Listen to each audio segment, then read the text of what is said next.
एक समय की बात है, एक राज्य में एक प्रतापी राजा राज करता था।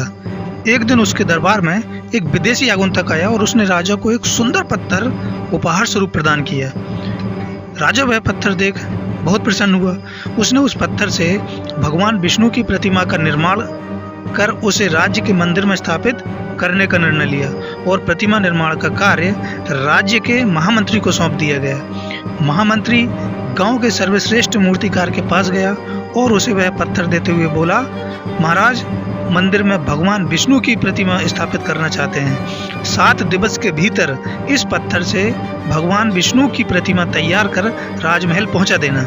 इसके लिए तुम्हें 50 स्वर्ण मुद्राएं दी जाएंगी। 50 स्वर्ण मुद्राओं की बात सुनकर मूर्तिकार खुश हो गया और महामंत्री के जाने के उपरांत प्रतिमा का निर्माण कार्य प्रारंभ करने के उद्देश्य से अपने औजार निकाल लिए। अपने औजारों में से उसने एक हथौड़ा लिया और पत्थर तोड़ने के लिए उस पर हथौड़े से वार करने लगा, किंतु पत्थर जस का तस रहा। मूर्तिकार ने हथौड़े के कई बार पत्थर पर किए, किंतु पत्थर नहीं टूटा। 50 बार प्रयास करने के उपरांत मूर्तिकार ने अंतिम बार प्रयास करने के उद्देश्य से हथौड़ा उठाया, किंतु यह सोचकर हथौड़े पर प्रहार करने के पूर्व ही उसने हाथ खींच लिया कि जब 50 बार वार करने से पत्थर नहीं टूटा तो अब क्या टूटेगा। वह पत्थर लेकर वापस महामंत्री के पास गया और उसे यह कह वापस कर दिया कि इस पत्थर को तोड़ना नामुमकिन है, इसलिए इसे भगवान विष्णु की प्रतिमा नहीं बन सकती। महामंत्री को राजा का आदेश हर स्थिति में पूर्ण करना था, इसलिए उसने भगवान विष्णु की प्रतिमा निर्मित करने का कार्य गांव के एक साधारण से मूर्तिकार को सौंप दिया। पत्थर लेकर मूर्तिकार ने महामंत्री के सामने ही उस पर हथौड़े से प्रहार किया और वह पत्थर एक बार में ही टूट गया।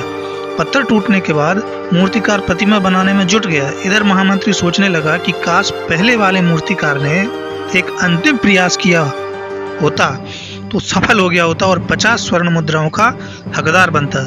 हम भी अपने जीवन में ऐसी परिस्थितियों से दो चार होते रहते हैं। कई बार किसी को कार्य करने के पूर्व या किसी समस्या के सामने आने पर उसका निराकरण करने के पूर्व ही हमारा आत्मविश्वास डगमगा जाता है और हम प्रयास किए बिना ही हार मान लेते हैं। कई बार हम 1-2 प्रयास में असफलता मिलने पर आगे प्रयास करना छोड़ ही देते हैं, जबकि हो सकता है कि कुछ प्रयास और करने पर कार्य पूर्ण हो जाता या समस्या का समाधान हो जाता।